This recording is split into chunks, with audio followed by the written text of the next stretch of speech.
मेरे पास यह सेटअप है। इसे ध्यान से देखें तो आप देखेंगे कि मेरे पास एक लाल तार और एक काला तार है। इन तारों के सिरों पर कुछ इस प्रकार के क्लिप लगे हैं जिन्हें एलिगेटर क्लिप कहा जाता है, और ये क्लिप एक छोटे बल्ब के दो सिरों से जुड़े हुए हैं। इस बल्ब के स्थान पर आप एलईडी बल्ब का भी उपयोग कर सकते हैं और एलिगेटर क्लिप को एलईडी बल्ब के दोनों सिरों से जोड़ सकते हैं। और यदि आपके पास एलिगेटर क्लिप नहीं है तो आप एलईडी बल्ब के सिरों पर तार को लपेट भी सकते हैं। इसके अलावा मेरे पास एक बैटरी है। बैटरी का एक धनात्मक टर्मिनल और एक ऋणात्मक टर्मिनल है। अब मैं लाल और काले तारों के खाली सिरों को बैटरी के इन टर्मिनलों से जोड़ दूंगा। क्या आप अनुमान लगा सकते हैं कि इससे बल्ब जलेगा या नहीं जलेगा? चलिए देखते हैं। तो हम देख सकते हैं कि बल्ब जल रहा है।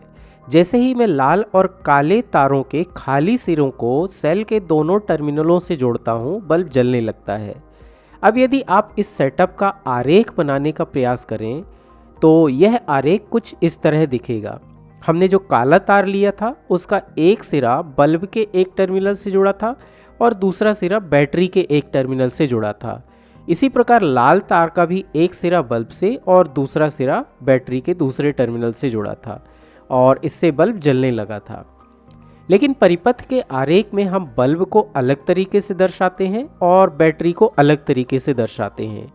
आरेख में बैटरी को दो रेखाओं द्वारा दर्शाया जाता है, एक बड़ी रेखा और एक छोटी रेखा। बड़ी रेखा धनात्मक टर्मिनल को दर्शाती है और छोटी रेखा ऋणात्मक टर्मिनल को दर्शाती है।